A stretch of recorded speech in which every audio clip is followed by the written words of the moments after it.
নানা রোগের উপশমে রসুন। পুষ্টিবিদদের পরামর্শে রসুন নিয়মিত খেতে পারলে শরীর সুস্থ ও সুন্দর রাখা যায়। স্বাদে গন্ধে রান্নাকে আকর্ষণীয় করে তুলতে রসুনের ভূমিকা গুরুত্বপূর্ণ। প্রত্যেকের রান্নাঘরেই এটি মজুদ থাকে, কিন্তু জানেন কি শরীর ভালো রাখতেও সাহায্য করে রসুন। রসুনে প্রচুর পরিমাণে vitamin B1, B6, calcium, selenium, ম্যাগনানিজ থাকে। এই উপাদানগুলি শরীরের রোগ বাসা বাঁধতে দেয় না।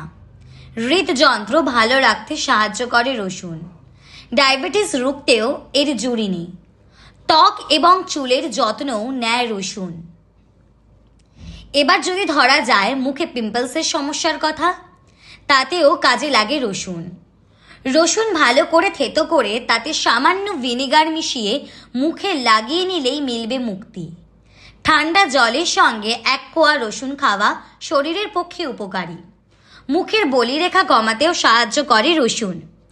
1 কোয়া রসুনের সঙ্গে মধু এবং লেবু মিশিয়ে খালি পেটে খাওয়া উচিত। এতে ত্বক ডিটক্স করে, ফলে বলিরেখা পড়ে না। চুলের জন্য উপকারী রসুন। কয়েক কোয়া রসুন থেতো করে তার সঙ্গে মধু মিশিয়ে চুলে মাখা উচিত। এরপর চুল ধুয়ে ফেলতে হবে, এতে খুশকির সমস্যা মিটবে। এছাড়াও রসুন ওজন কমাতে সাহায্য করে, রক্তচাপ ঠিক রাখতে, কোষ্ঠকাঠিন্য দূর করতে, গ্যাসের সমস্যা সারাতে এবং ডায়াবেটিস সারাতেও কাজে লাগে রসুন।